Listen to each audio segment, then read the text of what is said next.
previous chapter of Krishna book is entitled Delivering the Wives of the Brahmins Who Performed Sacrifices. So the theme, or at least a major theme of that chapter, is it's about what's the essence of all religion and spiritual practice and rules and regulations. And the idea there is that there were these Brahmins who were very scholarly and rigid, and they were performing all sorts of sacrifices. And Krishna's cowherd boyfriends, they came to the Brahmins and go, "Oh, Krishna and Balaram are hungry. Do you have some food?" And the Brahmins were like, "Kids, scram, can't you see we're involved in important religious rituals and sacrifice? We don't have time for that. But Krishna and Balaram, they'd like something to eat. No, we don't have time. We're doing religion and spiritual stuff with all of these sacrifices. We're doing the Vedas here." Okay. So then the cowherd boys, they were kind of discouraged, and they went back to Krishna and Balaram, like, they didn't give us anything. So Krishna and Balaram said, "Okay, look, go to their wives. And so the cowherd boys went to the wives of the Brahmins, as soon as they heard Krishna and Balaram were hungry, then they just left everything. They left all their duties, all their responsibilities, and they just brought wonderful preparations to Krishna and Balaram, because they realized this is the goal of all the Vedas. This is the goal of all good deeds. This is the goal of all religious rituals. And the wives of the Brahmins, they were not great scholars or very advanced in austerity or things like that.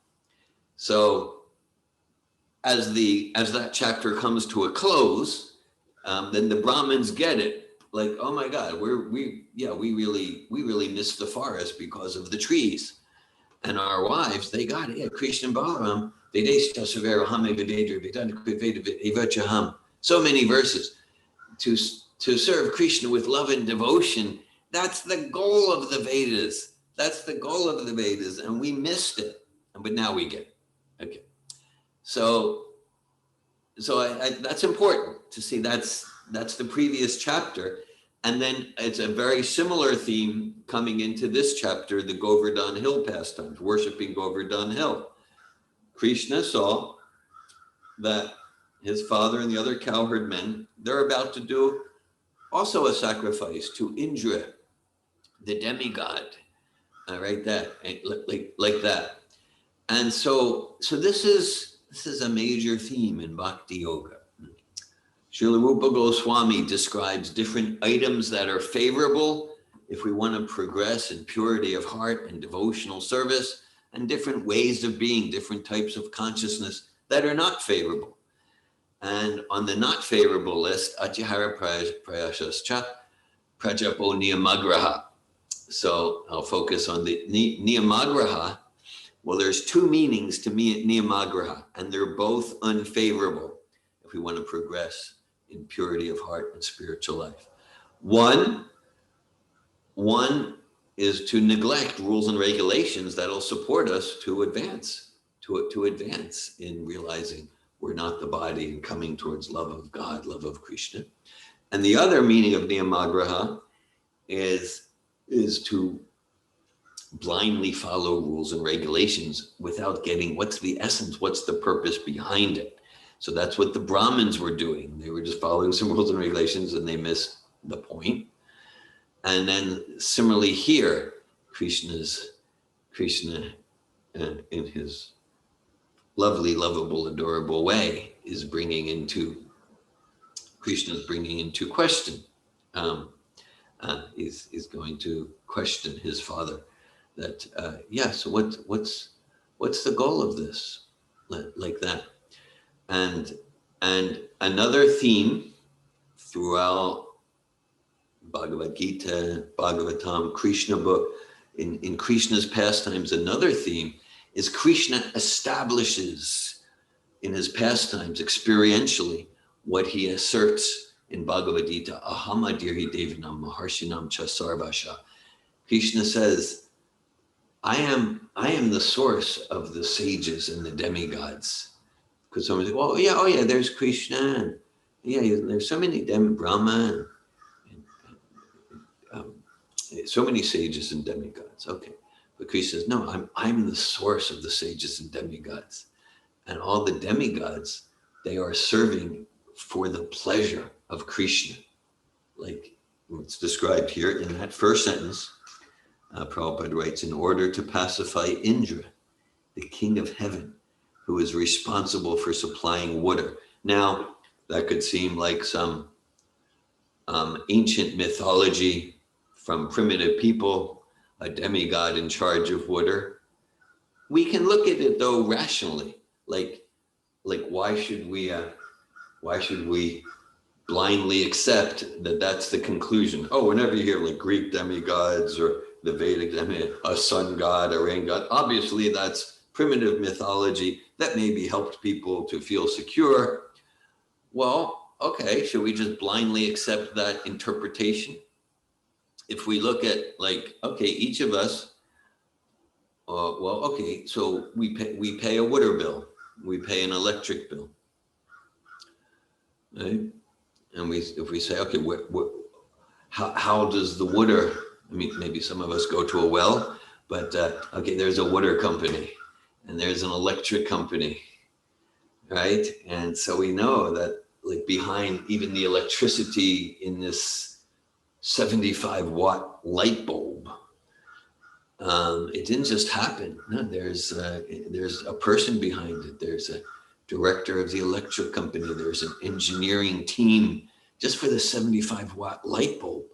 There's a lot of intelligence, a lot of organization, a lot of structure behind it. So with the, let's say the energy that comes from the sun, which is like what, it's trillions and trillions of times greater than the 75-watt light bulb. Okay, so how is it logical and rational to assume that, well, that just happened, there's no intelligence behind it? No, actually, logically, it makes sense that, the intelligence behind the supply of that practically infinite source of energy called the sun would seem to be, is probably like an intelligence trillions of times greater than the intelligence behind the 75-watt light bulb. That's rationality. It might go against, let's call it, the herd of independent thinkers. That's a cynical term. The herd of independent thinkers of the modern day. But actually, if we're willing to be independently thoughtful, that makes sense, it seems to me. So similarly with supply of water. So there's, it's not that there's many gods with a big G. This Vaishnavism, it is a monotheistic philosophy and theology. One God, and God has many assistants. One God with many names, one God with many assistants.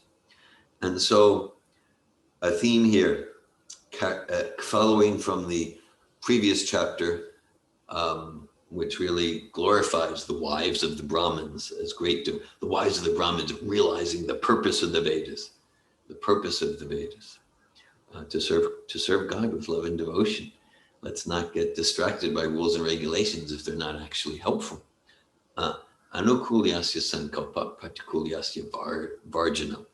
Accept enthusiastically rules and regulations that will actually help us to get to the essence, pure love of God, self-realization, and reject anything that doesn't support us, in our experiential development, our scientifically experiential development of Krishna consciousness. By scientific, I mean like, and is an integral part of the scientific method is we have an experiment we can directly experience. It's not just about belief.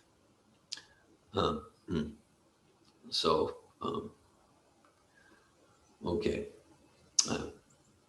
An example comes to mind. This is, maybe it's a parable, maybe it was a real story in a village somewhere, but anyhow, so, okay, the pujari in the temple would prepare the plate of food to offer to the deities. And when he would put the offering there, a cat would come and start drinking the milk in the offering, start eating the offering. And it was very bothersome. So before the pujari would do the offering, he would tie up the cat, and then he would do the offering. So the cat would not eat the food of the deities. Okay, so after, I don't know, a year or two, the pujari left and was replaced by another head pujari. And so this continued, and then maybe after 2-3 years, that pujari left, that head priest. And then after several years, the cat died. So the board of directors of the temple, with the pujari, they determined they need to get another cat. They need to get another cat because you can't do an offering. You can't do an offering to the deities till you tie up the cat. That was the tradition. That was the rule. They lost. What was the point of this rule in the first place? Okay. So Srila Prabhupada, as our current link to the Parampara, that's what Acharya means. He gives us some kind of basic rules and regulations that form a basic container for us to accept, to advance, for us to accept and advance. One of those basic regulations is this morning program, okay, where we read from Bhagavatam, and we can practically experience our consciousness transform and get elevated and purified. And then within the container of the rules and regulations we get from our current link Acharya, then we get to use our intelligence. We get to use our intelligence about accepting that which is favorable in our life, practically accepting that which is favorable to progress in self-realization and Krishna consciousness, and rejecting that which is unfavorable. I'm going to read a few more paragraphs, and then perhaps someone else would like to read. So we're chapter 24, Krishna book, Worshipping Govardhana Hill. I'm on the 3rd paragraph. Krishna asked his father, "My dear father, what is this arrangement going on for a great sacrifice? What is the result of such sacrifice, and for whom is it meant? How is it performed? Will you kindly let me know? I am very anxious to know this procedure, so please explain to me the purpose of this sacrifice." Upon this inquiry, his father Nanda Maharaj remained silent, thinking that his young boy would not be able to understand the intricacies of performing the yajna. Krishna, however, persisted. "My dear father, for those who are liberal and saintly, there is no secrecy. They do not think anyone to be a friend or enemy because they're always open to everyone.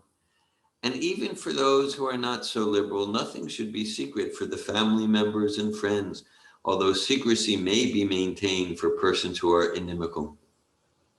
Therefore, you cannot keep any secrets from me. All persons are engaged in fruitive activities. Some know what these activities are, and they know the result, and some execute activities without knowing the purpose or the result. A person who acts with full knowledge gets the full result. One who acts without knowledge does not get such a perfect result. Therefore, please let me know the purpose of the sacrifice which you are going to perform. Is it according to Vedic injunction, or is it simply a popular ceremony? Kindly let me know in detail about the sacrifice." On hearing this inquiry from Krishna, Maharaj Nanda replied, "My dear boy, This ceremonial performance is more or less traditional because rainfall is due to the mercy of King Indra and the clouds are his representatives. And because water is so important for our living, we must show some gratitude to the controller of this rainfall, Maharaj Indra. We are arranging, therefore, to pacify King Indra because he has very kindly sent us clouds to pour down sufficient quantity of rain for successful agricultural activities. Water is very important. Without rainfall, we cannot farm or produce grains. We cannot live if there is no rainfall. It is necessary for such religious ceremonies, economic development, and ultimately liberation. Therefore, we should not give up the traditional ceremonial function. If one gives it up, being influenced by lust or greed or fear, then it does not look very good for him. After hearing this, Krishna, the Supreme Personality of Godhead, in the presence of his father and all the cowherd men of Vrindavan, spoke in such a way as to make heavenly King Indra very angry. He suggested that they forego the sacrifice. His reasons for discouraging the sacrifice performed to please Indra were twofold. First, as stated in the Bhagavad Gita, there is no need to worship the demigods for any material advancement. All results derived from worshiping the demigods are simply temporary, and only those who are less intelligent are interested with temporary results. Secondly, whatever temporary result one derives from worshiping the demigods is actually granted by the permission of the Supreme Personality of Godhead. It is clearly stated in the Bhagavad Gita, Mayaiva vihitan hitan. Whatever benefit is supposed to be derived from the demigods is actually bestowed by the Supreme Personality of Godhead. Without the permission of the Supreme Personality of Godhead, one cannot bestow any benefit upon others, but sometimes the demigods become puffed up by the influence of material nature. Thinking themselves all in all, they try to forget the supremacy of the Supreme Personality of Godhead. In the Srimad Bhagavatam, it is clearly stated that in this instance, Krishna wanted to make King Indra angry. Krishna's advent was especially meant for the annihilation of the demons and protection of the devotees. King Indra was certainly a devotee, not a demon, but because he was puffed up, Krishna wanted to teach him a lesson. He first tried to make Indra angry by stopping the Indra Puja, which was arranged by the cowherd men in Vrindavan. Narayan, would you like to read?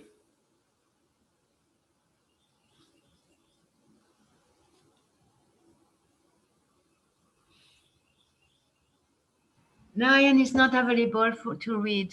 We are taking care of Govardhana here. Okay. All right. Okay.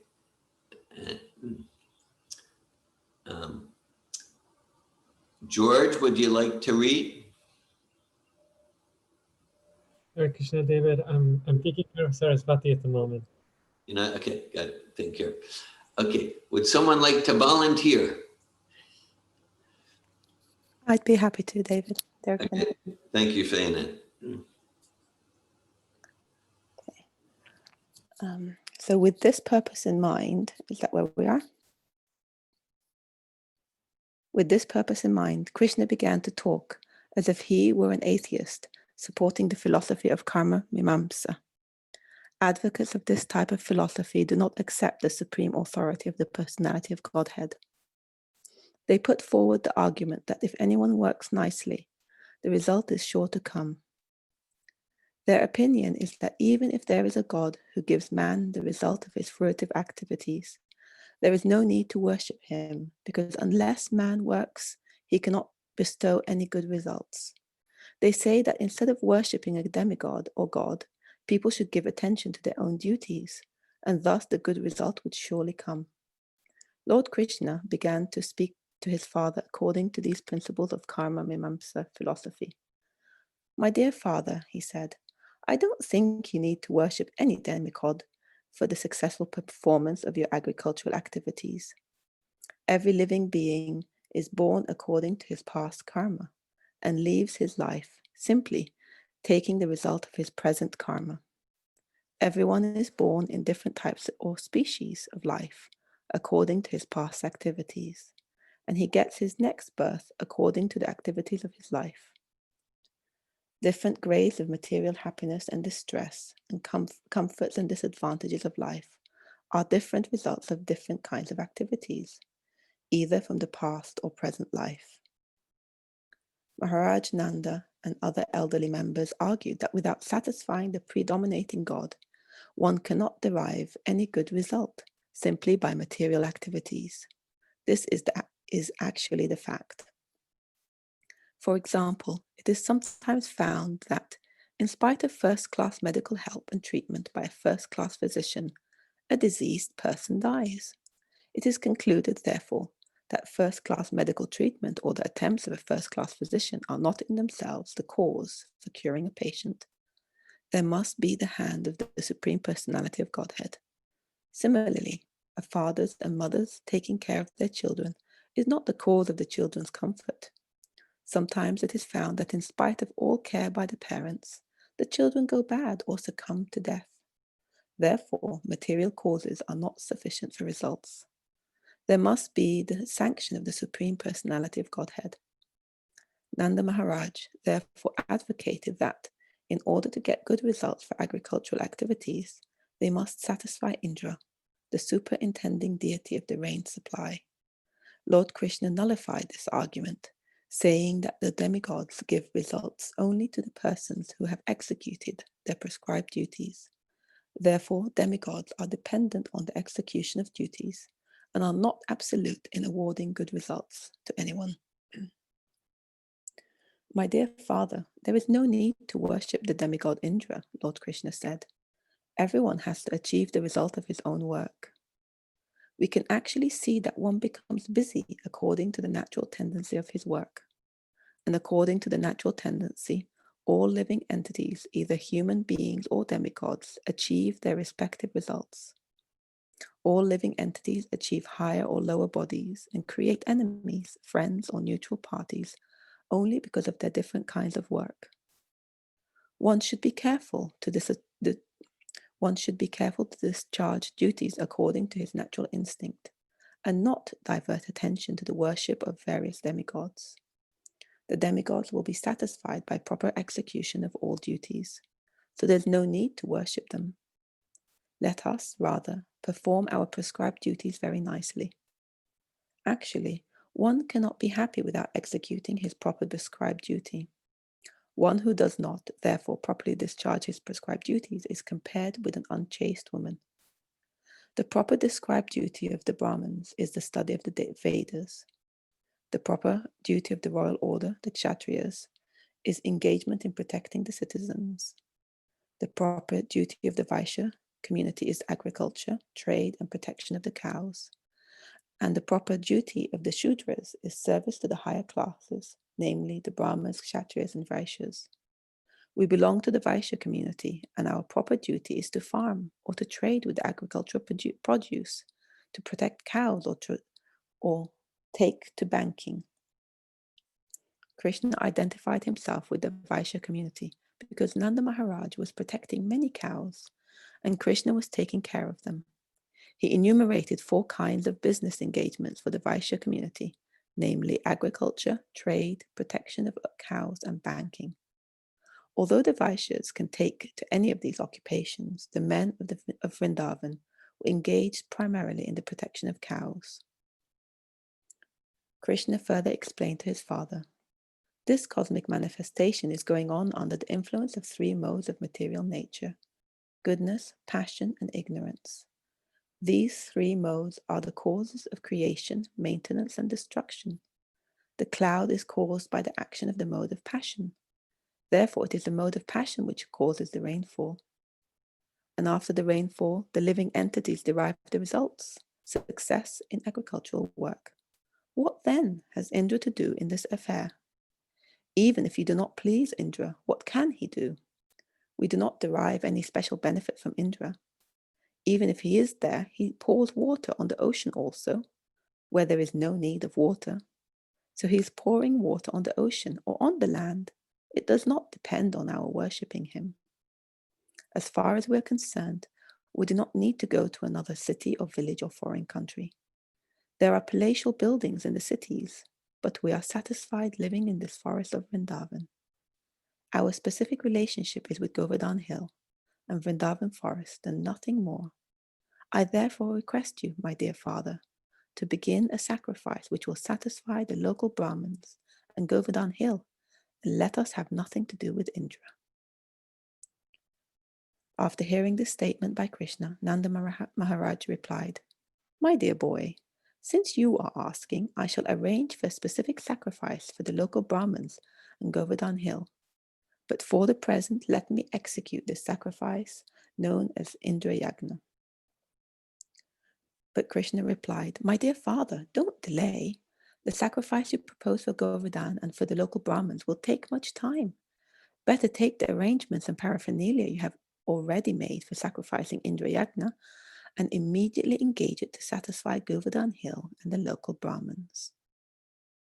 Finally, Maharaj Nanda finally relented.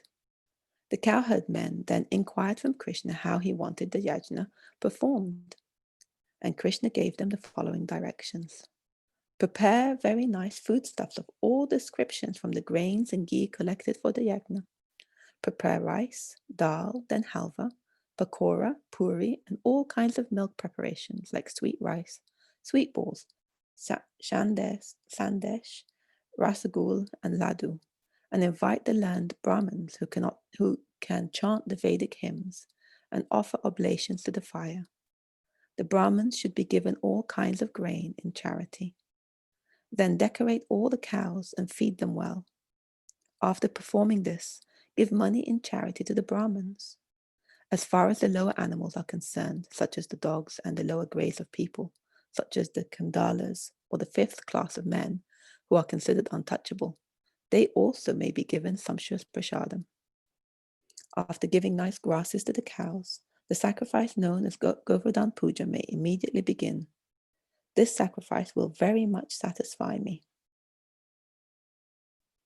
In this statement, Lord Krishna practically described the whole economy of the Vaishya community. In all communities of human society and in the animal kingdom, among the cows, dogs, goats, etc., everyone has his part to play. Each is to work in cooperation for the total benefit of all society, which includes not only animal objects but also inanimate objects. Like hills and land. The Vaishya community is specifically responsible for the economic improvement of the society by producing grains, by giving protection to the cows, by transporting food when needed, and by banking and finance. Hare Krishna. Hare Krishna. Hare Krishna. So, in that section of this chapter, Worshipping Govardhana Hill, for those who joined recently, we're on the 24th chapter of Krishna book. So in that section, Krishna's speaking some false or at least incomplete philosophy. Krishna does that sometimes. For example, Krishna appeared in the form of his Shaktivesha avatar Buddha, who speaks Voidist philosophy. Krishna's a gun avatar of Krishna's Lord Shiva, and Lord Shiva appeared as Shankaracharya, who preached radical Advaitavad, that the absolute is undifferentiated oneness. And so God and his representatives, sometimes they'll give incomplete philosophies for a particular purpose, and that gets into a whole analysis of what those purposes are. And here, part of the purpose is, so because Krishna says, like, oh yeah, worship Govardhana Hill and the cows. Oh, these are my devotees. I mean, Krishna's not in his Supreme Personality of God role. He's in he's in Nandanandan, his son of Maharaj Nanda role. But he's saying to his father, he's saying, yes, this yagya This will please me very much. Yes, this sacrifice will very much satisfy me. And so it's a fairly common saying, work like everything depends on me, and pray like everything depends on God, on Krishna. Work like everything depends on us, pray like everything depends on God. So the Karma Mimamsa philosophy, which Krishna is espousing here, that emphasizes, I mean, it's not completely false. It emphasizes the part, work like everything depends on us. That full commitment to do our job, to do our service in excellence, full intelligence, full physical effort, whatever it requires, like that. And so that's important, right? So for a fulfilling, productive, purposeful, productive life, we don't want to be lazy and complacent. We don't want to have a victim-y relationship with God. Like, well, if it's going to happen, it's up to God. What can I do? Right? A victim-y relationship with God where he has all the power, I'm powerless. No, work like everything depends on us. And the Karma Mimamsa aspect of philosophy emphasizes that. And pray like everything depends on Krishna. That ultimately, the results are not up to me. And that's why such a theme in Bhagavad Gita, in all of Prabhupada's teachings, is to give our 100% effort with non-attachment. Sometimes non-attachment is confused with non-commitment or being apathetic or uncaring. No, care about the result. And our only attachment in this process of bhakti, our only attachment is to bhakti. Our only attachment is to service. I'm attached to serving. And the bright thing about that, what shines brightly about that, is that that's the bliss of the soul. When the soul's engaged in service to Krishna, God, with love and devotion, then we're blissful. Whether we're wandering in the street, whether we were living in a palace, whether this is the bank account, that's the bank account, this is the situation of our relationships or even physical health, that's a bliss. It's not dependent on anything material. And nothing, ahetuke pratitaya yatma suprasidati, nothing material can get in the way of performing devotional service, which is the intrinsic bliss of who we are as souls. So that's good news. It could be seen as bad news in the sense of it takes away all excuses. Like, well, I want to do devotional service, but I can't because the economic situation, or didn't you hear about COVID, or the way my partner talked to me yesterday, or, oh, didn't you read the news recently, or this or that? Okay, actually, if we're sincere, nothing. No reason, no material reason can get in the way. And so devotional service with full intention to co-create with Krishna wonderful results without attachment to the result. Attachment only to serve with enthusiasm. Because attachment, sometimes, it is sometimes said, whatever we've achieved is despite our anxiety, not because of it.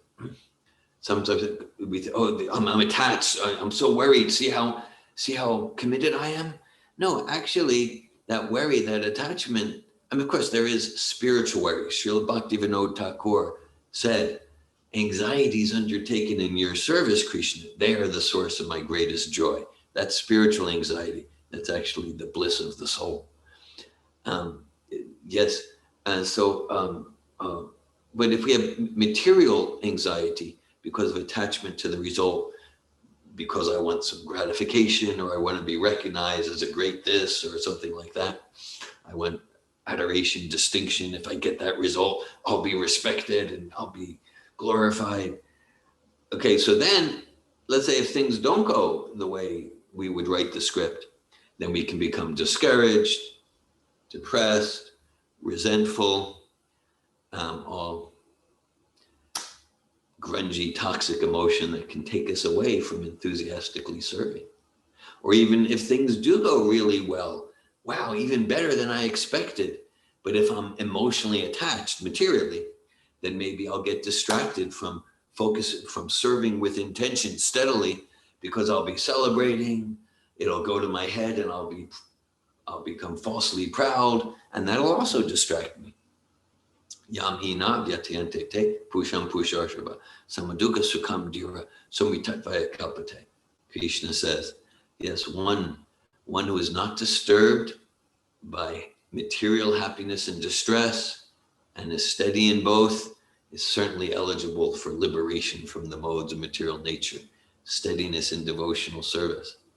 And so Krishna, karma mimamsa means like, yeah, this is all a machine. Just like, okay, we gave examples earlier. If we, like the electricity, water, we pay the water bill, the gas bill, the electric bill. We don't need to give a special bribe.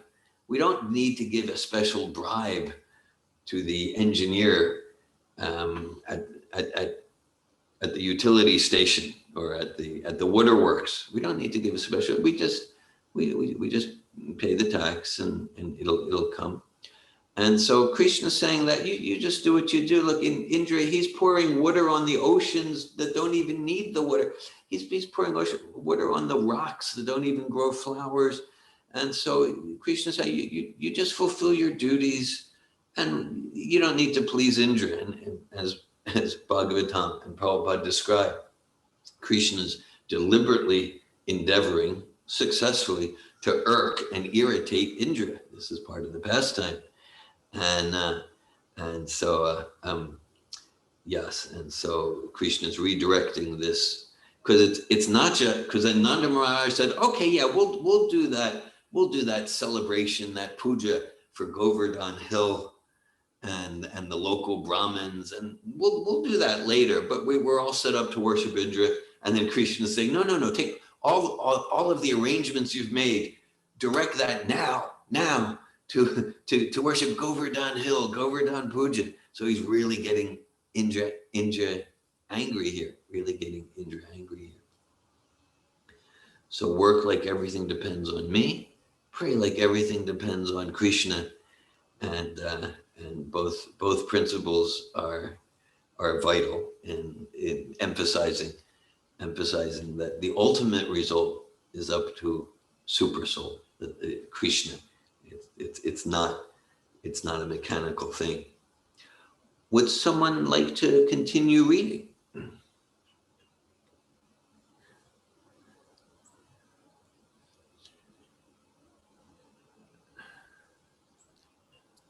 I'd be happy to if nobody else wants to. Please, feign in. From this statement, we learn also that the cats and dogs, although not so important, are not to be neglected. Cow protection is actually more important than protection of cats and dogs. Another hint we get from this statement is that the Kandalas, or the untouchables, are also not to be neglected by the higher classes. Everyone is important, but some are directly responsible for the advancement of human society, and some are only indirectly responsible. However, when Krishna consciousness is there, then everyone's total benefit is taken care of. The sacrifice known as Govardhana Puja is observed in the Krishna consciousness movement. Lord Chaitanya has recommended that since Krishna is worshipable, so his land, Vrindavan, and Govardhana Hill are also worshipable. To confirm this statement, Lord Krishna said that Govardhana Puja is as good as worship of him. From that day, the Govardhana Puja has been still going on and is known as Annakuta.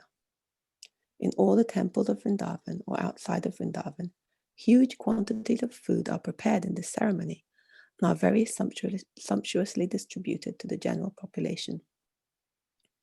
Sometimes the food is thrown to the crowds, and they enjoy collecting it off the ground.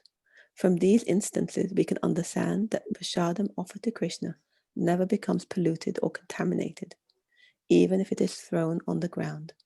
The people therefore collect it and eat with great satisfaction. The Supreme Personality of Godhead, Krishna, therefore advised the cowherd men to stop the Indra Yagna and begin the Govardhana Puja in order to chastise Indra, who was very much puffed up at being the supreme controller of the heavenly planets.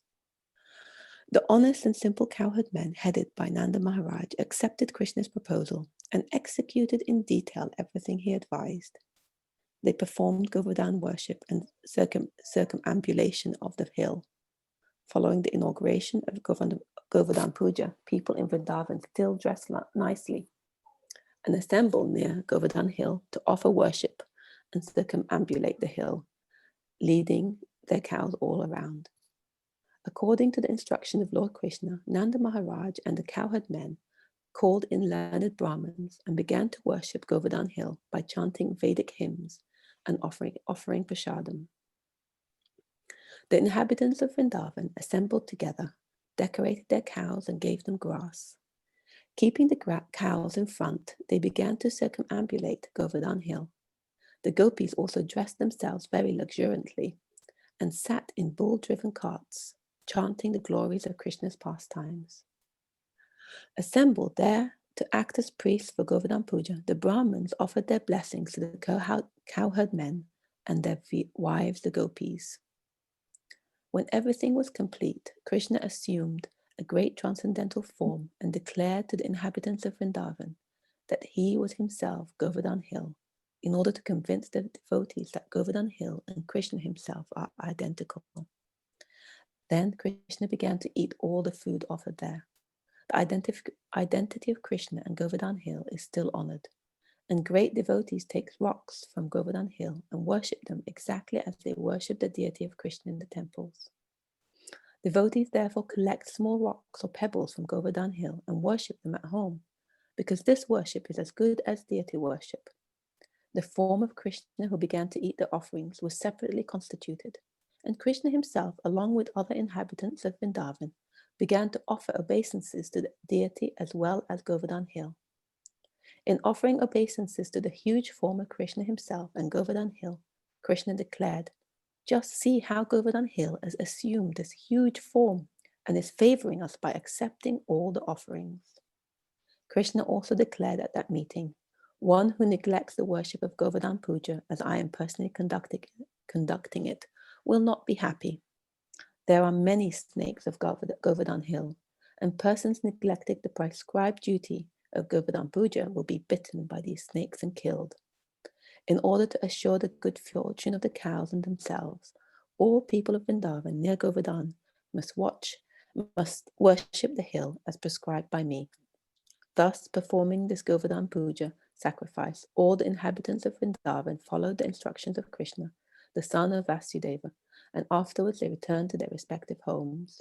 Thus ends the Bhaktivedanta purport of the 24th chapter of Krishna, worshipping Govardhan Hill. Hare Krishna. Hare Krishna.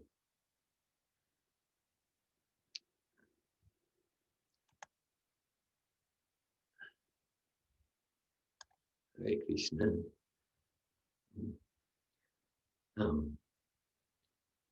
Would anyone like to share anything at this time? Share any comments, realizations, or ask any questions related to the pastime and the philosophy?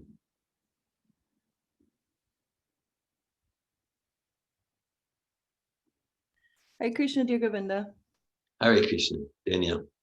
I don't know if this relates to the pastimes or the philosophy or just modern pastimes, but I've seen a lot. And last year I was able to make a little Govardhan Hill out of food, out of like prasadam and cookies and peanut butter and all sorts of, interesting preparations. And I was wondering if you could give more insight into this, this aspect of the festivity, because it seems so intimate and fun and approachable, especially for children and families, to be able to have this. But I didn't know exactly what to do with it after I created it and had it sitting out for some time. And so I put it under a tree, and then I was like, okay, is there things that we're not supposed to put in it? Or if you could just shed some light in this area, it'd be helpful for me. Okay, thank you, Danielle. Yeah, it's a very fun part of Krishna consciousness. And so basically the tradition, which is authorized and consistent with what we're reading, just typically devotees in a, whether it's a family, a community, a temple, a center, devotees, well, there would be, as described here, all sorts of yes, all sorts of big prasadam feast, many preparations, and specifically they would make a hill, a big hill made out of sweets, typically lots of halava and also laddus and sandesh and burfi and like that. A big hill made out of sweets, and in a sense creating a deity of Govardhan hill made out of sweets, and typically then there would be kirtan while circumambulating the hill. Kirtan as like, yeah, before honoring the prasadam. Maybe you did this last year, but kirtan while the members of the festival, the participants in the festival, circumambulate the hill, while chanting Hare Krishna and Jai Giri Govardhan. Giri Govardhan means the Govardhan mountain or the Govardhan hill. Krishna's Giri Varadhari, lifter of Govardhan hill, like that. So, and then after circumambulating the hill and having kirtan, pleasing Govardhan and the devotees in that way, then honoring the prasad, including the prasad that is the sweets that comprise Govardhan hill. I will, thanks for the question, Danielle. So in addition to these 4 chapters of Krishna book, chapters 24 to 27, I refer everyone to the 4th chapter of the Majja Leela of Chaitanya Charitamrita. It's the pastimes of Srila Madhavendra Puri, and it's a long chapter, and especially at the beginning of the chapter, Madhavendra Puri. Now this is maybe somewhere around the 1400s, so 700 years ago or something. Madhavendra Puri, and he's a special devotee. Krishna in the form of deities appears to him in dreams several times in these pastimes. So he inspires an amazing Anakuta ceremony. Prabhupada describes the ceremony is called Anakuta, and Madhavendra Puri, he inspires this amazing Anakuta ceremony. My sense was that even though he was in Vrindavan, that even in Vrindavan, the practice of this Govardhan Puja festival, it had become somewhat dormant, and Madhavendra Puri renewed it, and just everyone from villagers from big distances would come and offer all their wealth to the Gopal deity there. And in that chapter, there's a description. There's a delicious description of the Anakuta festival, the Anakuta ceremony, with details about the prasadam and how they did it and how they worshiped the deity and like that. And so there's really a description of an amazing Govardhan festival in that 4th chapter of the Majja Leela of Chaitanya Charitamrita. So I referred devotees there. I saw a chat about maybe someone not having a Krishna book. I'll mention I have many Krishna books. If anyone would like a copy of Krishna book, then just let me know. I'll either mail it to you or maybe we'll see each other in person. So I've got lots of Krishna books. No reason for your home to be without at least one Krishna book. Jai. Okay. Anakuta Mahotsav ki jai. Ruji, based on what you were just sharing and Danielle's question, I just wanted to announce that for whoever's coming to the program at Anasuya's new home today, that Malini and I are right now working on a large Govardhan hill, and we're providing like the halava base and a few little things to decorate with. But whoever, I don't know if Parampara and Rohini. And if I reach out to Dominique, whoever wants to bring, that has kids, that wants to bring little things for them to decorate the hill. Kara, yeah, and Prema. Yeah, if you want to bring something, we'll provide a few things. But if you want to bring a few things also for them to decorate with, we can make a beautiful offering. We'll be there at 4:30. Hare Krishna. Hare Krishna. Thank you, Narayan and Malini.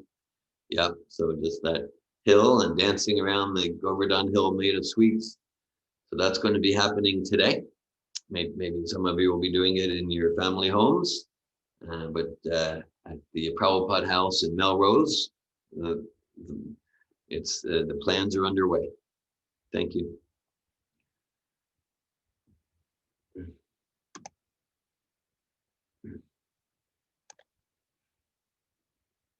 Anything else?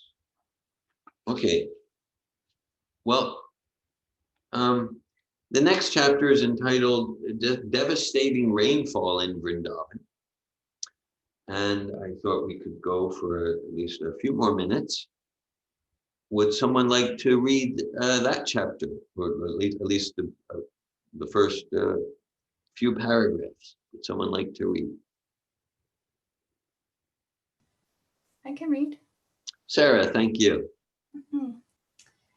When Indra understood that the sacrifice offered by the cowherdmen in Vrindavan was stopped by Krishna, he became angry, and he vented his anger upon the inhabitants of Vrindavan, who were headed by Nanda Maharaj, although Indra knew perfectly well that Krishna was personally protecting them. As the director of different kinds of clouds, Indra called for the Samvartaka. This cloud is invited when there is a need to devastate the whole cosmic manifestation. The Samvartaka was ordered by Indra to go over Vrindavan and inundate the whole area with an extensive flood.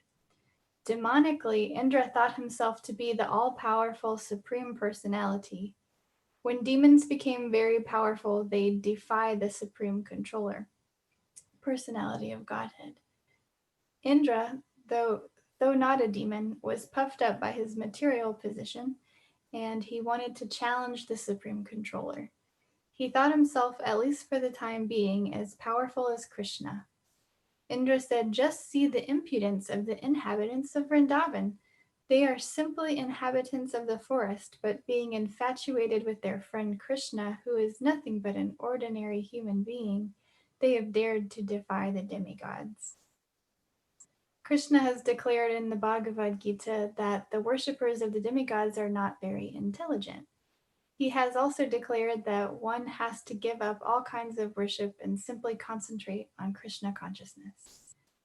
Krishna's invoking the anger of Indra and later on chastising him is a clear indication to his devotee that those who are engaged in Krishna consciousness have no need to worship any demigod, even if it is found that the demigod has become angry.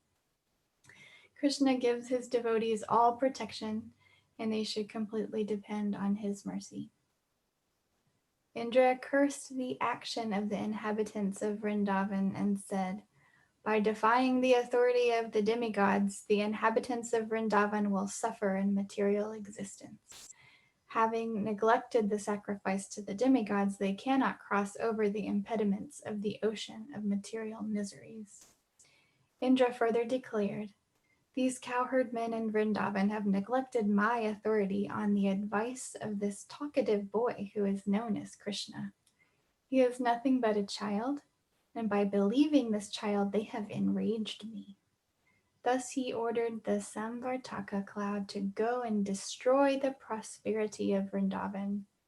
"The men of Vrindavan," said Indra, "have become too puffed up over their material opulence and their confidence in the presence of their tiny friend, Krishna. He is simply talkative, childish, and unaware of the complete cosmic situation, although he is thinking himself very advanced in knowledge. Because they have taken Krishna so seriously, they must be punished. And so I have ordered the Samvartaka cloud to go to there and inundate the place. They should be destroyed with their cows." It is indicated here that in the villages or outside the towns, the inhabitants must depend on the cows for their prosperity. When the cows are destroyed, the people are destitute of all kinds of opulences. When King Indra ordered the Samvartaka and companion clouds to go to Vrindavan, the clouds were afraid of the assignment. But King Indra assured them, "You go ahead, and I will also go, riding on my elephant, accompanied by great storms, and I shall apply all my strength to punish the inhabitants of Vrindavan." Ordered by King Indra, all the dangerous clouds appeared above Vrindavan and began to pour water incessantly with all their strength and power. There was constant lightning and thunder, blowing of severe wind, and incessant falling of rain. The rainfall seemed to fall like piercing, sharp arrows. By pouring water as thick as pillars without cessation, the clouds gradually filled all the lands in Vrindavan with water, and there is no visible distinction between higher and lower land. The situation was very dangerous, especially for the animals. The rainfall was accompanied by great winds, and every living creature in Vrindavan began to tremble from the severe cold. Unable to find any other source of deliverance, they all approached Govinda to take shelter at his lotus feet. The cows, especially being much aggrieved from the heavy rain, bowed down their heads, and taking their calves underneath their bodies, they approached the Supreme Personality of Godhead to take shelter of his lotus feet. At that time, all the inhabitants of Vrindavan began to pray to Lord Krishna. "Dear Krishna," they prayed, "you are all-powerful and you are very affectionate to your devotees. Now please protect us who have been much harassed by angry Indra."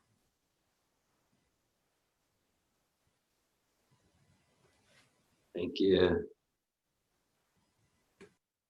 Would someone like to continue reading to the end of this chapter?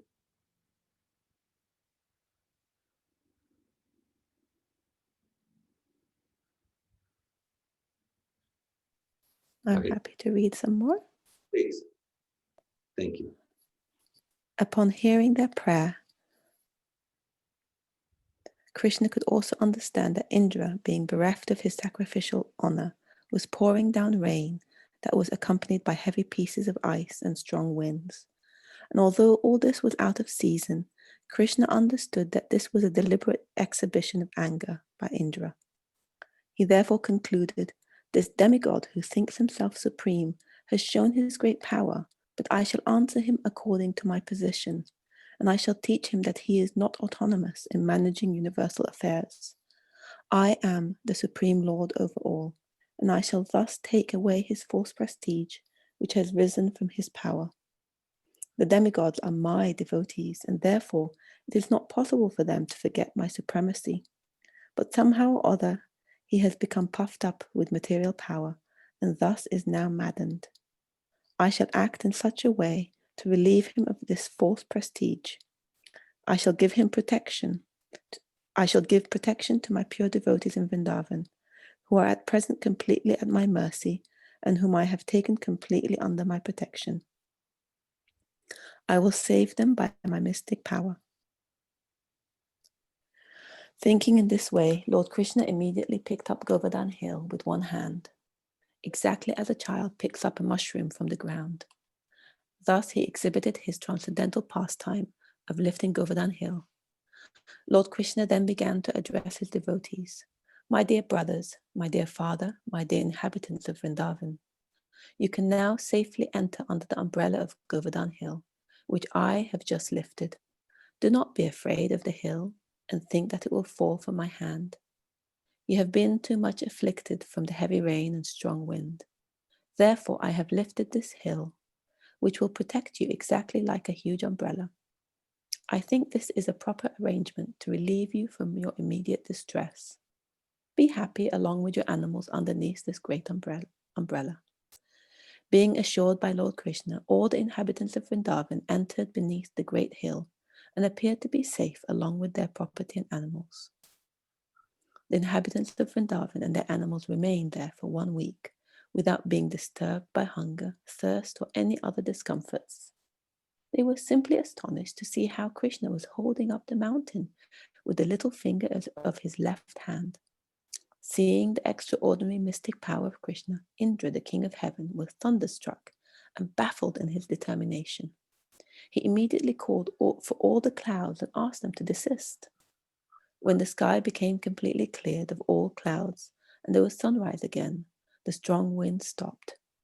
At that time, Krishna, the Supreme Personality of Godhead, known now as the lifter of Govardhana Hill, said, "My dear cowherd men, now you can leave and take your wives, children, cows, and valuables, because everything is ended. The inundation has gone down, along with the swelling waters of the river." All the men loaded their valuables on carts and slowly left with their cows and other paraphernalia. After they had cleared out everything, Lord Krishna very slowly replaced Govardhana Hill, exactly in the same position as it had been before. When everything was done, all the inhabitants of Vrindavan approached Krishna and embraced him with great ecstasy. The gopis, being naturally very affectionate to Krishna, began to offer him curd mixed with their tears. They poured incessant blessings upon him. Mother Yashoda, Mother Rohini, Nanda, and Balaram, who is the strongest of the strong, embraced Krishna one after another, and from spontaneous feelings of affection, blessed him over and over again. In the heavens, different demigods from different planetary systems, such as Siddhaloka, Gandharva Loka, and Karna Loka, also began to show their complete satisfaction. They poured showers of flowers on the surface of the earth and sounded different conch shells. There was beating of drums, and being inspired by godly feelings, residents of Gandharva Loka began to play on their tampuras to please the Lord. After this incident, the Supreme Personality of Godhead, surrounded by his dear friends and animals, returned to his home. As usual, the gopis began to chant the glorious pastimes of Lord Krishna with great feeling, for they were chanting from the heart. Thus ends the Bhaktivedanta purport of the 25th chapter of Krishna, devastating rainfall in Vrindavan. Hare Krishna. Hare Krishna. Thank you. Just such a simple word, simple vibration. This last sentence, Prabhupada writes, as usual, the gopis began to chant the glorious pastimes of Lord Krishna with great feeling, for they were chanting from the heart. Very, very simple, innocent, childlike, and just those words go right to the heart. Go right to the heart, and that's that's what all the practices are about, to move us to serve Krishna from the heart, whether we're chanting or preparing halava or going about our responsibilities in an office or with people in our life. To serve Krishna with sincere heart, that's the perfection of life. Hare Krishna. Any comments or questions? I'd like to comment. Yes. For me, it touched me, well, not a part, but touched me specifically, Krishna's approach in, rather than fighting and getting into battles, he just simply lifted the hill and provided shelter and waited it out, sort of thing.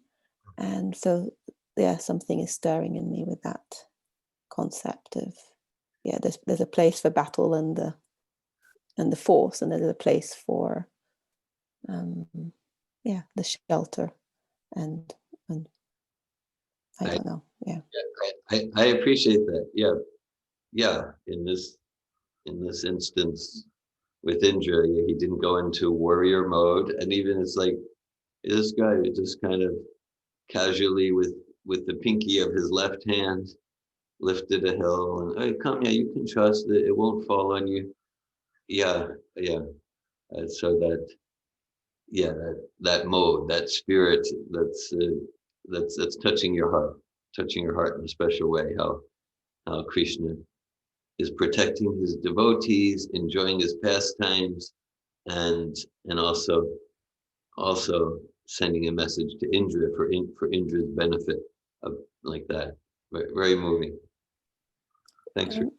Yes, if I can just say, because for me there, it's like from the very beginning, it's reiterated that he knows Indra is his devotee, just that he got puffed up. And so in some ways, it's like he's serving Indra to come back to his self-realization sort of thing. So he didn't need to battle him, he just needed to show him his greatness through that rather than fight with him or anything. So it's like he was helping the people there, right there, but also in his relationship to Indra. Thanks for that. Yeah. Prabhupada said Indra was acting demonically, trying to murder the residents of Vrindavan, but he's a devotee, and Krishna knows that, and Krishna just says, Indra is forgotten, and in this special, fascinating, transcendental way, Krishna is supporting Indra to wake up, to remove the clouds of illusion. Yeah, and related to what you say, because we read that like as soon as Krishna lifted the hill, then Indra got like, oh wow, oh yeah, this is not just some little boy or something who's talkative. And then it said then Indra told the clouds to go away. He called them off. He had his transformation. He had his change of heart just by seeing what Krishna did, and he called off the clouds. Yeah, thanks for illuminating that aspect of how Krishna is working here. I like to piggyback on that. Yeah. Another aspect. Hold on, And another aspect of that is how Krishna allow Indra to manifest all his power. Like, I'm strong, and he let him think that he's in control and all powerful. And I'm thinking how often Krishna does that. We want to control, and we want to think like we are very big and powerful. And it doesn't interfere with that. It doesn't interfere, but then at one point or another, if our heart is sincere, it's going to show us like how puny we are. Thanks very much for that, Malini. Yeah. I mean, Krishna certainly could have intervened earlier, but he allowed Indra to manifest his power, and so Krishna is ready to give us all opportunity in material life. Of course, this is a pastime, but like Indra is absorbed in material life means I'm the controller, I'm the enjoyer of the sacrifice. And so we all have our Indra materialism going on in different ways. And Krishna he's just ready to give us all facility until we realize that actually trying to be happy in material life is futile. And maybe that'll take another day or a few or a month, or maybe 10 million lifetimes, whatever. But Krishna's ready to give us facility to play our Indra game. I mean, I don't want to downgrade Indra. He's a great devotee, but he does get into trouble sometimes with false pride and other things. He has a reputation. And so the whole purpose of material life, in a sense, is to realize this doesn't work. To be honest, this doesn't work for me. Let me humbly serve Krishna. Thank you. Hare Krishna, David. I just want to piggyback off that. I rediscovered a bhajan yesterday by Govinda Das called Bhaja Hure Mana, and then it goes on. And essentially is very present with me right now, because it says some of the verses say something along for like a drop of happiness I've served cruel and miserly men, and all that is necessary is to worship the lotus feet of Krishna, and he imbues the heart of his devotees with fearlessness. And I'm just thinking about that now as the sky is falling down, and Krishna just effortlessly just protects his devotees. So I just wanted to share that. Thanks very much for sharing that, George. Yeah, that's such a moving bhajan. We actually play an excerpt of that bhajan during part of the Sappho Foundational Seminar. I won't go into details, but we actually play an excerpt of that bhajan. Yeah, these bhajans from these fully realized acharyas, they're so simple in their language. And Prabhupada described that these bhajans, they're like a thunderbolt. Very simple language, but because they're coming from the depths of the sincere soul, they're like a thunderbolt that shakes our world, that moves our soul. That bhajan, Bhaja Hare Mana, of course, it's on the same album that the Govindam song is on, and Radha Krishna album. It says there, that material happiness. So material so-called happiness, it's like a drop of water. It's like a drop of water on a lotus leaf, tottering. At any moment, it can just slide here. In any moment, can slide here.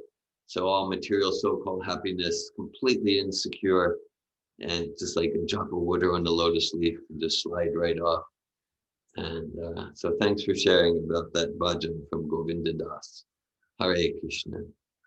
Hare Krishna.